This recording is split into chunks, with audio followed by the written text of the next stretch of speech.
Hello again. I thought I ought to give you an update on the beans, the runner beans that were savaged by some unknown critter last week.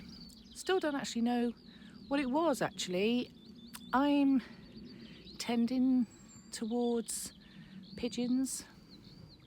So what I did after filming last week was I covered them with some netting, and we'll have a look and see how they're faring now. So this is what I did. It looks awful, doesn't it? Not really in keeping with the rest of it. But I do have a sly suspicion that it was pigeons. Oh, Ralphie, you having a cough, boy? So let's delve in and see what's going on underneath. So looking at some of the ones that were savaged, well, they were all savaged, weren't they? But what I did was I planted out some of my spares, which are these nice big ones, and then the ones I didn't have enough to replace them all, although I do have some more now that have come through. But you can see that there is new growth coming here, and so I'm still tempted to maybe put another bean down the side here somewhere and let that grow through, and then whichever one is the stronger, I'll snip the other one off when they get to a reasonable height. But in the meantime, I'm going to keep this netting on, and just to protect them until they're well established. So there you go. As you can see, some of them are still looking a little bit mangled. If I can go in, but you know, like if I get there, these are all the old leaves, but this is new leaf here. So we'll see. There's still hope for my beans. Okie doke, so we're going to plant. I've just done a hole here, size of my finger really, up to my knuckle. Put the bean in, cover it over, and I'm also going to mark where I've put a new bean, just to see whether or not they come up. So I'm moving across to this one. Oops, sorry. In, cover it over, press it down a bit. These are just old labels that I'm using here. Okay, so I've put the beans in next to the established plants, and we'll see which ones fare the best. Can't keep them all, there'd be way too many beans. The only issue with this is that they are susceptible to being eaten by mice or voles and things that'll dig them up. So it's not a foolproof way of getting more beans, but you know, you've just got to take these chances. It's just the way things are. And we've already got some plants that are developing quite well. So fingers crossed. We'll see. I'm going to give you a little tour of some of the other things that are going on in the garden at the moment. Just a quick update. So if you want to stay with me for that, carry on watching. So the bed of ranunculus that I planted back end of last year, it did finally produce quite a lot of nice flowers. They are now going to be dug up in the next week or so, and this is where I'm going to plant courgettes and butternut squash, and maybe some cosmos and a few other bits and pieces as well. So I'm concentrating quite a lot on flowers this year as opposed to veg. This is a bed of snapdragons, which I've been pinching out. That's another plant you can pinch out to produce bushier plants and more flower stems. So that's those different sorts. We have some larkspur starting to develop flowers now. I don't know if you can see. Oops. I don't know. There. Sorry, focus isn't brilliant. And some other things coming on in here. Over this side we've got a load of scabious and stock. Oh, and Canterbury bells. These here are Canterbury bells.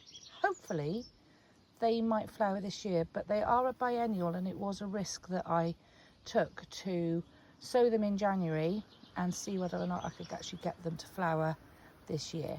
We'll see. In this bed is a mix of more scabious and some perennials like Gaura, which all this has been done from seed, and some Aquilegia there, and here we've got some Achillea.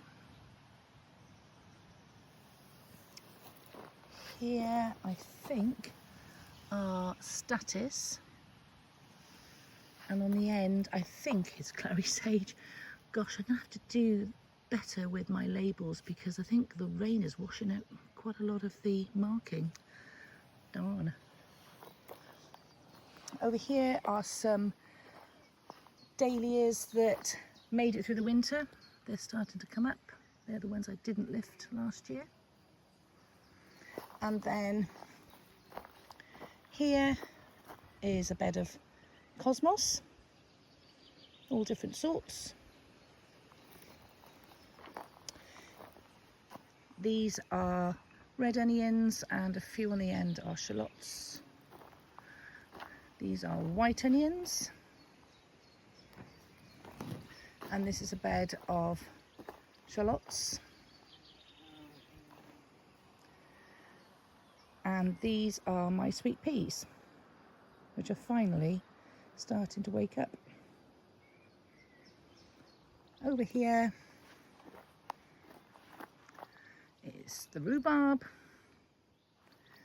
In this bed I've planted quite a lot of dahlias and some Amimagus. And what else have I planted in here?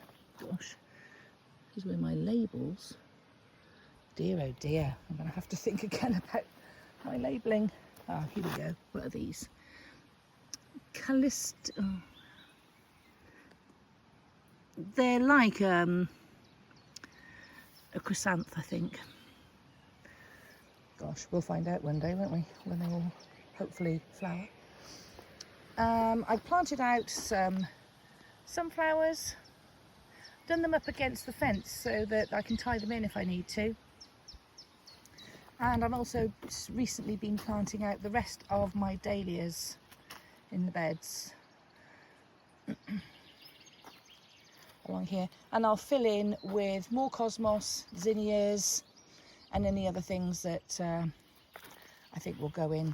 I've got straw flowers to go in, and yeah, quite a lot of other things. This archway is looking really lovely now. There's a couple of clematis on there and also a really vigorous rose, quite a thorny rose, but it's beautiful. Down in this area there's quite a lot of shrubs and roses. Lots of roses starting to bud up now. I knocked them right back in January, February.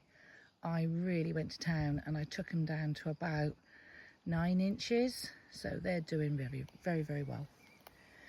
And there's some very pretty Aquilegia, Nora Barlow. Some of the red hot pokers are starting to go over, but if I cut them back, they often do a second flush. A couple of bay trees there that need a prune. This is a Hydrangea paniculata. I think it's called Vanille Frey, which is strawberry vanilla, I think. There's a little mock orange over here that doesn't do very well at all, but it keeps trying every year. But it's not in the best spot, I don't think. Loads of catmint there, Nepeta. Quite a lot of foxgloves around. And this along the fence here is the kiwis. Are the kiwis, perhaps I should say that. And they have got a lot of fruit on this year. Last year I had 4 fruit because they were very young plants. This year they're doing really well.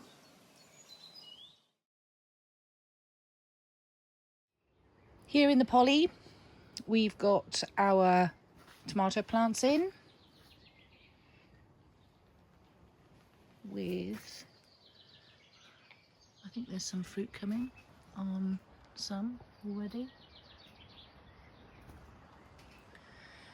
Some salad leaves.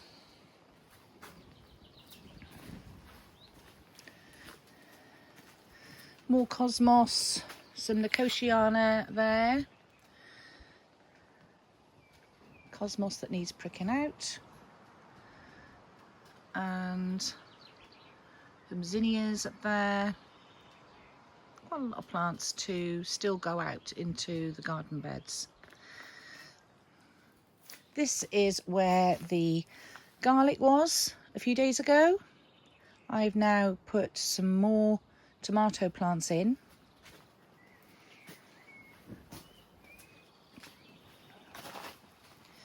And this is my vine, which is doing amazingly well, actually. There are hundreds of bunches of grapes on this vine. I don't know if you can see because the light is not good now. Now, I am not an expert on vines. In fact, well, I'm not an expert on anything, but I don't know whether I should have taken some of these fruit off to sort of help the plant along, but I'm doing a bit of an experiment by just letting it go this year. There's a little bee on there. Love seeing the bees do their thing. And then over here we've got some chili plants, a couple more tomato plants which I wasn't able to get in the beds because I just didn't have the room, some strawberries that are doing quite well. They are really, really lovely sweet strawberries.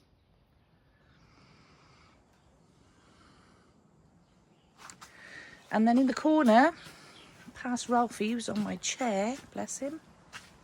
Ralphie, hi boy.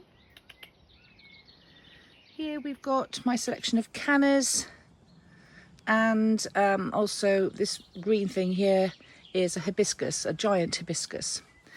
And they're still in here because the weather has been not good enough to put them out.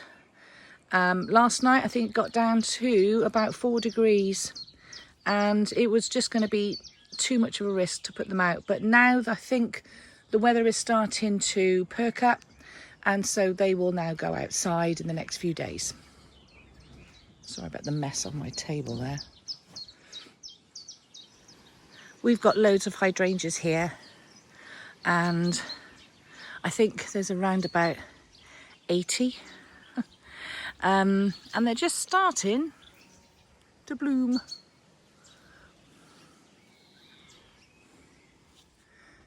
And in the potting shed, these are some of the plants which I've already pricked out what I needed, and these are just leftovers really. So, and then there's a few pelargoniums, etc. And then these are the garlics that I've been stripping off, cleaning them back, and I've started to hang them up. And there's one colour combination that I really love, and that is white and green on a stone background. These foxgloves and the sweet rocket, they do look lovely, especially in the evening. They really pop.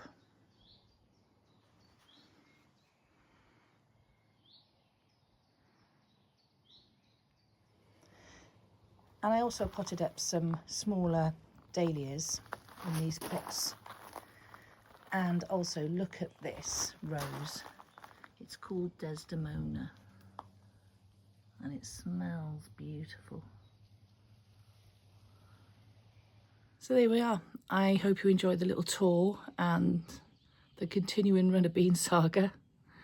It's a busy time now, lots of things to do still, but I'll keep you updated on things. And apparently we're going to get some sunshine next week. It's going to warm up considerably, so that means a lot of watering in the evenings and the mornings. Sometimes it's better to do watering in the mornings rather than the evenings, because evening time, soggy plants means slugs and snails. So sometimes it's better just to hang fire until early morning to do your watering. Top tip. I'll see you soon. Bye-bye.